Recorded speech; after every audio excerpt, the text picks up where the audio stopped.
The morning sunlight poured through the floor-to-ceiling windows of my downtown apartment, glinting off the silver edges of my favorite silk blouse. I ran my fingers over the smooth fabric, trying to ignore the subtle knot in my stomach. Coffee steamed gently in my mug, and I could hear the city below waking up, horns, distant chatter, the rhythm of life moving faster than I ever had the chance to. My phone buzzed, breaking the fragile calm. I glanced at the screen and froze. A headline blinked: Bennett family's favorite daughter arrested in shocking scandal. My breath caught, and I gripped the edge of the marble counter like it was the only thing holding me upright. I thought of him, my husband, and the cold finality of the day he cut me off, when life itself seemed to crumble beneath me. He'd left, as if my world didn't matter, taking comfort in his version of loyalty to his family's golden girl.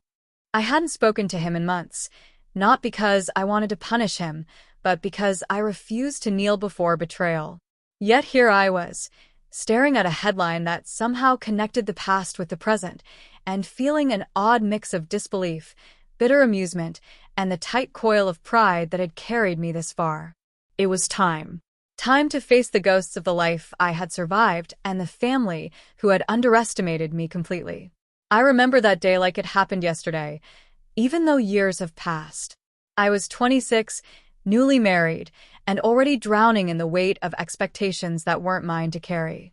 My husband, Jason, had always been charming when things went his way, but that charm evaporated the moment trouble touched my life. It started with a phone call I still hear in my mind, my father-in-law's sharp voice cutting through the line. "Olivia, you're being unreasonable. Why can't you just accept the way things are?"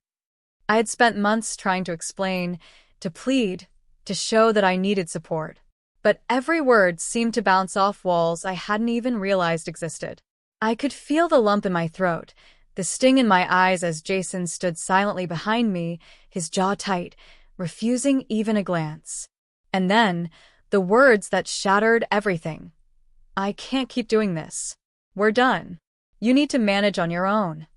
I sank to the kitchen floor, hands trembling, fingers clutching the letter from my grandmother I had tucked in my wallet that morning.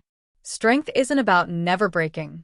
It's about what you build from the pieces," she had written in her elegant cursive. I stared at the words, feeling both hopeless and strangely empowered, like a tiny spark had ignited somewhere deep inside me. The house felt empty, though it was filled with memories of laughter and promises. The silence was deafening. I remember staring at the family photo on the wall, Jason smiling beside me, his hand on my back, completely unaware of the life he was about to abandon.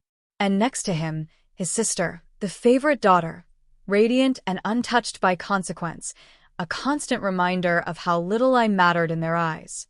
By the end of that week, I had packed the bare essentials, kissed the life I thought I knew goodbye, and stepped into the unknown. Fear clawed at me with every step, but the necklace my grandmother had given me rested against my chest, a quiet talisman whispering that I could survive. I wasn't just leaving a marriage, I was leaving a life built on assumptions, favoritism, and neglect. And for the first time, I realized that I alone could define my worth, that I didn't need anyone else's approval to start over. I didn't have much when I left, just a few suitcases, my grandmother's necklace, and a determination that refused to let me crumble. The first months were brutal. I took every odd job I could find, administrative work, freelance writing, even waiting tables on nights when exhaustion begged me to quit. Each dollar earned felt like a small victory, but more importantly, it was proof that I could survive without anyone's permission.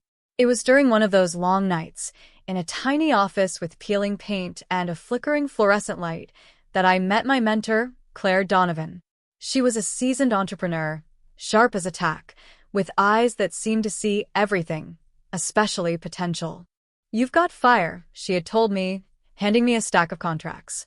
"Now, don't waste it on fear." Those words became my mantra, a lifeline when the nights were long and the self-doubt overwhelming. I worked tirelessly, learning the ins and outs of marketing, finance, and client relations. Mistakes were plentiful, clients lost, deadlines missed, and moments when I thought I might fall apart. But each failure was a lesson, a stepping stone, and eventually, a small triumph. My first big client came unexpectedly. A boutique brand willing to trust a young, determined woman with a vision that wasn't polished but was real. The first profitable paycheck felt like I had conquered a mountain, and for the first time, I allowed myself a quiet smile. I chose to hide my progress from the people who had doubted me.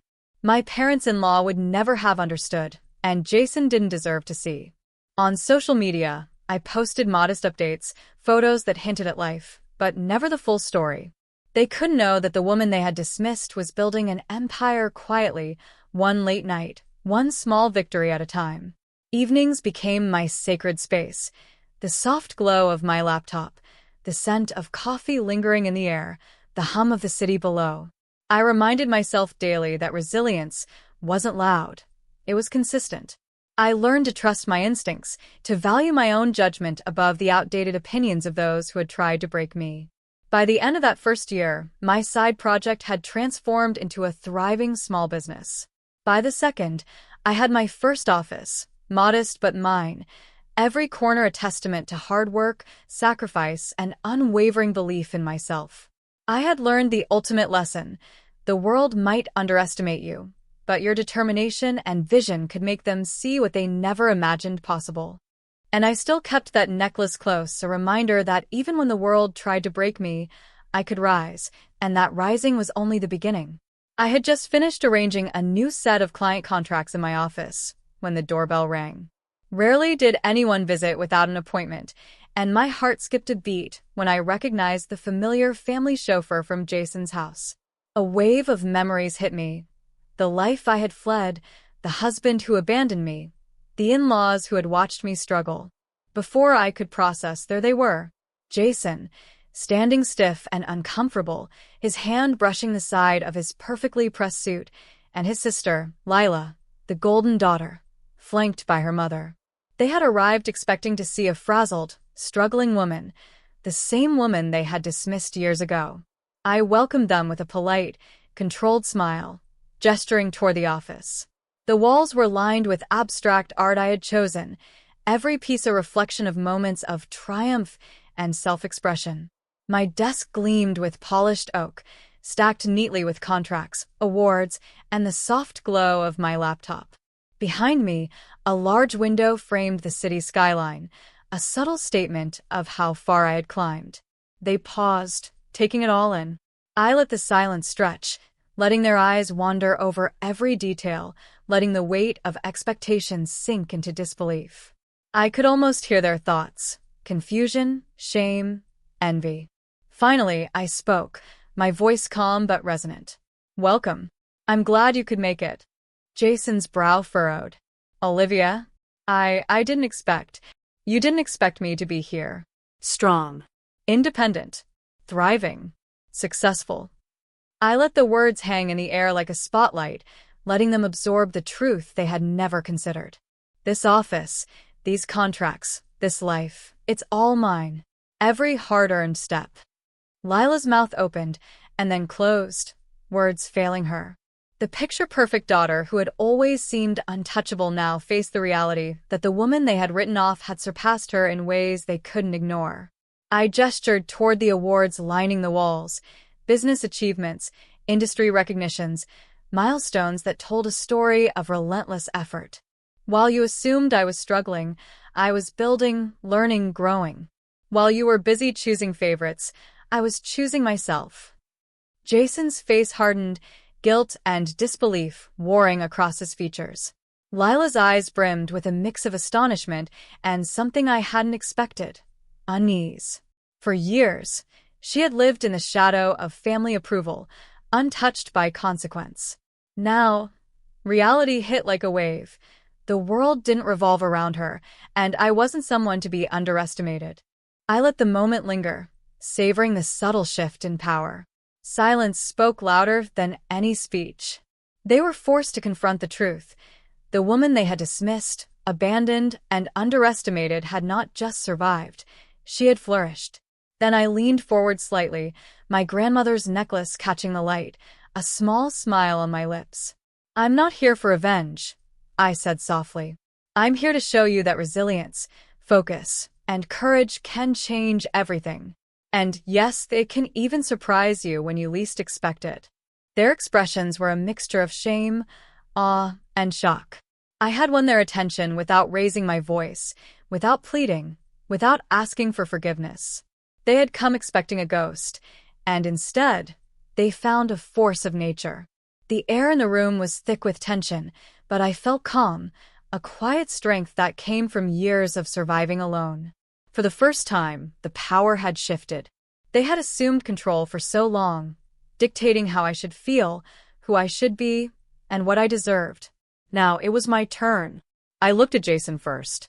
His jaw was tight, guilt painted across his face. "Jason," I began, steady and deliberate, "I can no longer allow past mistakes to define our interactions. If you want to be part of my life in any meaningful way, there are conditions. First, honesty. No more excuses. No more leaving responsibilities for someone else to bear.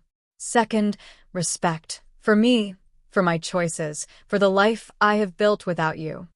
His eyes widened, but he nodded slowly, the weight of accountability settling on him.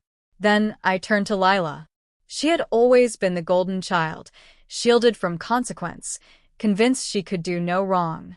"Lila," I said softly but firmly, "this isn't about punishment. It's about growth. You must take responsibility for your actions, learn from your mistakes, and stop hiding behind the illusion of favoritism. You need to face the consequences you've been avoiding, not just for me, but for yourself." Lila's gaze dropped, and I could see a flicker of understanding. Fear mingled with the realization that life doesn't hand out second chances for free. I addressed my in-laws with equal firmness. "You must recognize the ways you enabled favoritism and the harm it caused. Support rather than judge. Understand that every choice has consequences, and that love without accountability isn't love at all."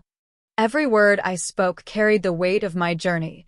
The nights I cried alone, the hours I spent fighting for my future, the sacrifices made to ensure I would never be powerless again. I wasn't cruel, but I was unflinching. Compassion and strength were not mutually exclusive. I could care, but I would not bend to old patterns of manipulation or neglect. Then I gave them a final unspoken challenge. "Prove that you can change. Show me through action, not apologies. Build something of value, not just for yourselves, but for the people around you. If you can do that, perhaps there's a place for all of us in each other's lives again." The room fell silent. I could feel the subtle shift, the acknowledgement that I had rewritten the rules. I wasn't asking for submission, but for respect. I wasn't offering leniency, but a chance for redemption. And in that silence, I understood that this was the moment I had been preparing for, the moment when my strength could reshape not only my own life, but the lives of those who had underestimated me. The balance had changed. And I, Olivia Bennett, held the compass. Months passed, and the changes I had demanded began to ripple through their lives, slowly, imperfectly, but undeniably. Jason started taking responsibility, not just for himself, but for the relationships he had once neglected. Lila enrolled in counseling, confronting patterns she had long ignored, and for the first time, I saw glimpses of genuine self-awareness in her eyes. My in-laws, too, softened, learning that love without accountability was hollow, and that growth could be painful yet transformative. Through it all, I continued my life, thriving in ways I had only dared to dream of during those long, lonely nights. My business expanded, clients trusted my vision, and I built a life that was entirely mine, a life that required no permission, no validation from those who had once doubted me. The apartment, the office, even the small daily rituals, brewing coffee, feeling the silk of a blouse against my skin, catching the sunrise over the city skyline, were all reminders of how far I had come. One evening, as I held my grandmother's necklace in my hand, I remembered the words she had written. "Strength isn't about never breaking. It's about what you build from the pieces." I smiled softly, feeling the truth of it in every fiber of my being. The broken moments, the betrayals, the tears, they had shaped me, forged me, and reminded me that resilience was my truest inheritance. I realized that empowerment wasn't just about wealth or success. It was about claiming space in the world, setting boundaries, and expecting respect from others and from myself. It was about knowing that the past could hurt, but it could never define the limits of my future. And so, when I looked out over the city from my office, I allowed myself a quiet satisfaction. I had faced the hardest times of my life, survived them, and emerged not just unbroken, but stronger, wiser, and fully in control of my story. The family that once underestimated me now knew the truth, that I was no longer the woman they could dismiss. And for me, that knowledge carried no vengeance, only peace. Because I had built my life, my strength, and my legacy on my own terms. And in that, I found the most profound freedom of all. I survived. I rose. And no one will ever write my story but me.